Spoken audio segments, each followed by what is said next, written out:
he came back to the room one night and he was crying. He said, "I've lost him. My friend is gone."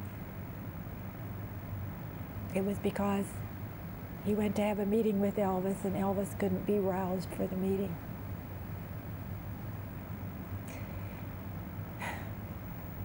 We all have weaknesses. We all have failings. And Colonel understood those in Elvis. He tried every way he could to help Elvis overcome it, but it was not possible. I would want the fans to know that he cared about Elvis always. I'm sure it was very frustrating to the Colonel too, at times, you know, seeing what was happening to Elvis and not looking as well as he should, not take care of himself. And he tried, and people don't give Colonel Parker credit for that, but Colonel never talked to anybody about that. What Colonel and Elvis talked about was between the two of them.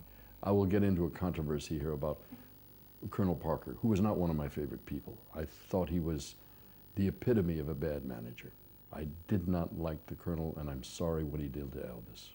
On August 16, 1977, the Colonel's only client died at the age of 42, the victim of his own excesses. Parker, like everyone else, was devastated by the news, but rebounded in the days and weeks following Elvis's passing. Well, I mean, the whole world changed for a lot of people. Colonel Parker, too, when Elvis passed away. You know, he just, I think he figured Elvis was his one and only big star, and he'll never imagine another one ever again. I mean, a lot of people came to him to ask if he would handle them, and no, he didn't. He wouldn't do it. But he gave advice to a lot of people. You know, I mean, there was a lot of stars and different celebrities that became friends with the Colonel, and he had to give them advice, you know, and there was no, you don't want to manage anybody, and he was good about that. But I mean, Colonel never, you know, he talked about Elvis as being around, actually, after he passed away. You know, we got to make sure Elvis is taken care of, make sure do positive things about him, and I don't think he really discussed him leaving too much after he left. Colonel, I said, "You okay?" He said, no, really. This is, I have an idea. He said, you know, he says, "Now, have you ever watched CBN?" I said, "Sure." He says, "Well, you see, that's a big thing, you know. You would be great on CBN." And I said, "Colonel, are you asking me to become Reverend Tony Orlando? Is that something? Am I hearing this correctly?" He said, "You got it, precisely." I went, "Case is closed, lunch is over, you need a doctor, out of here, I had to leave." He said, no, really, I could see it. We'll open a church, you'll be," I said, "Colonel," he said, "we will sell more Bibles." No, Tony's story is a great story, and I could see the Colonel doing that, but he wouldn't have managed him. This was advice he was giving Tony, what he sees Tony, because Tony's a great speaker, and on stage, he's practically preaching up there anyhow. So, I mean, I could see him doing that. But, you know, Colonel, that's an idea he had in his head, say this would be good for you, but he would never manage him. No, never happened. You know, I have a lot of fond memories of Colonel Parker. He was very interested in me as an individual and concerned, and you know, so he is somebody I really cared for, and actually, you know, I love the guy. He played Santa Claus for the children at the Christmas parties. Many times we would be eating in the restaurant and he'd see an old couple eating a very meager meal, and he would call the waitress over and say, "Tell those people I'd like to buy their dinner. Maybe they could order a little more." He was always doing things like that. He gave hundreds and thousands of dollars to charities, always with the stipulation, no publicity.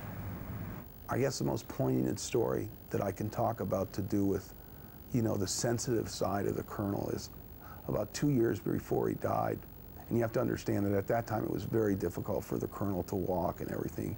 He calls me up one day and he says, "Come on, Kenny, we're going to the circus." He says, "I got great seats." And he went down this 150 or so odd steps at great deal of pain and suffering to himself to get to our seats and watch this whole thing.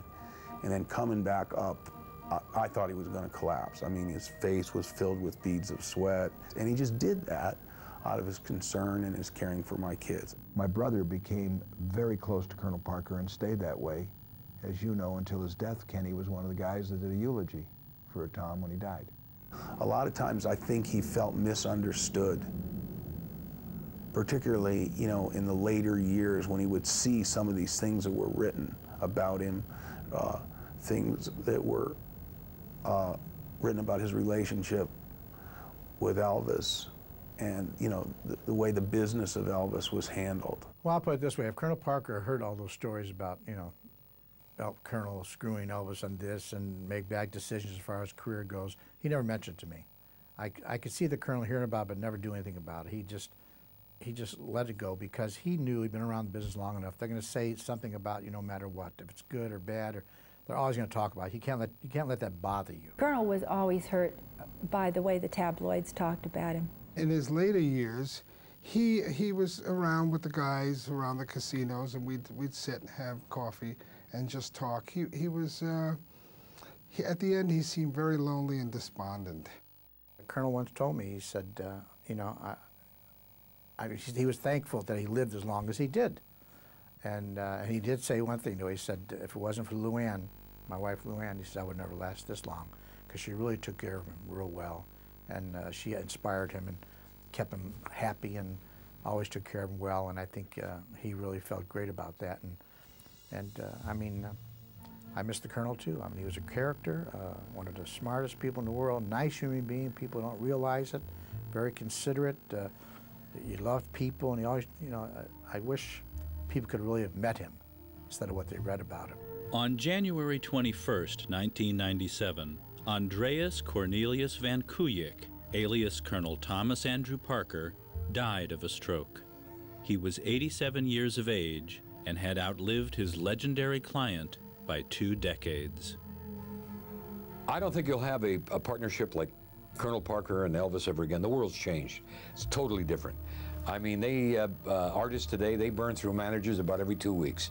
That was a special association. You know, they changed the world, and normal people can't do that.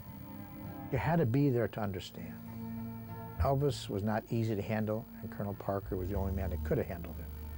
Another manager could have handled him, but it would not have done a good job as Colonel Parker did. But I'm not saying, like I said before, Colonel made a lot of mistakes too. But overall, nobody could have handled Elvis Presley better than Colonel Parker. Elvis was Elvis in capital letters with an exclamation point because of Colonel Parker. He had, obviously, the great talent, but the Colonel made it happen, and he made it happen the right way, and he made it happen big. And it was because of the Colonel. I mean, some of the people that I see that manage artists today, if they were managing Elvis Presley wouldn't have been Elvis. It was like they were meant to be. It was just Elvis and the Colonel. And it's, I just can't see anything else happening. I couldn't see another manager with Elvis. I'd like to live up to my reputation of being a nice guy. This is it, folks. Now, you want more about him? We'll talk about more about him some other time, after the cameras are shut down.